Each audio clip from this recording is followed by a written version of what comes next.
Smashing Pumpkins, Camel Punch Man, Pig Stranding, Beardy Impact.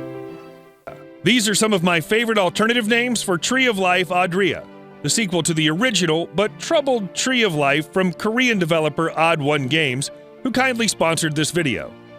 This survival sandbox MMO should be on its third alpha test right about now, and we've managed to jump in, or should I say shipwreck ourselves on this island.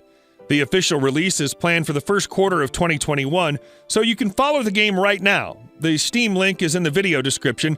However, I don't predict the business model to be free to play, so keep that in mind. Before journeying through the gorgeous and treacherous island of Oddria, let's learn a bit about the development of this game and the previous Tree of Life title. From what I could muster, the first game was acclaimed by players and critics, but ultimately failed to convince a large player base and achieve the goals that the devs set for them. It had tons of potential, but somewhat lacked polish, and clearly there was a great game buried underneath the core gameplay loop. So they decided to create another game, a sequel, which started as a survival sandbox. However, during development, the trend of PvP games made a dent and the studio shifted gears, even including a top-down view, ditching what made it special in the first place. Finally, by last October, they decided to announce that the original plan is back in motion, with Oddria becoming once again a survival MMO. So there's the history lesson. And how is the game shaping up? Well, I can't be 100% sure about the differences between the two games, because alpha is alpha, although I believe that the similarities are significant. Still, Oddria is already feeling much improved and more polished than what came before. Let me start by saying that the new graphics are really cool.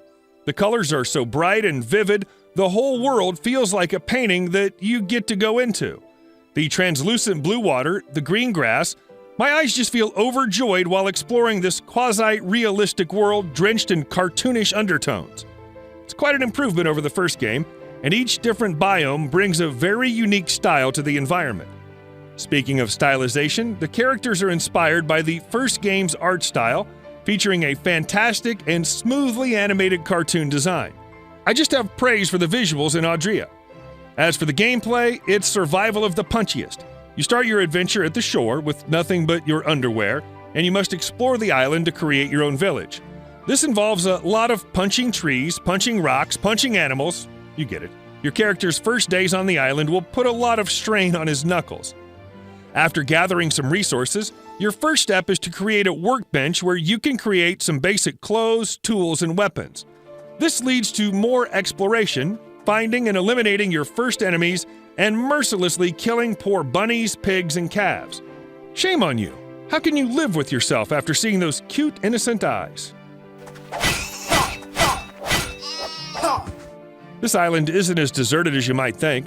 Sometimes you'll stumble upon useful NPCs that are willing to buy or sell goods, point you in the direction of quests, or ask for help. There are caves to explore and treasures to find, and for some quests you're going to need the help of a few buddies. So it's a good thing this is an MMO. Finding a cozy place and laying down the foundation of your first house is a remarkable moment. You'll start with a small hut, but through perseverance your group gets to build a larger house where several friends may find shelter. Doing it alone isn't easy. Find a few friends to tag along and things will progress much smoother. But you may also find enemies willing to take you down. So make sure to set up barricades and be well equipped with good weapons. There's co-op and PvP in Oddria, but beginner players will be safe until they are ready for the skirmishes. Combat is simple but enjoyable as you hit, block, and dodge with ease. You can use melee or ranged weapons if you've unlocked the corresponding mastery. Mastery points are earned as you gain experience points and climb levels.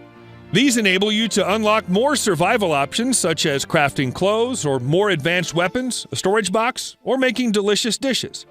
Don't be scared by the snail pace of your starting swimming abilities, or lack thereof, because there's a mastery for that as well that improves the speed.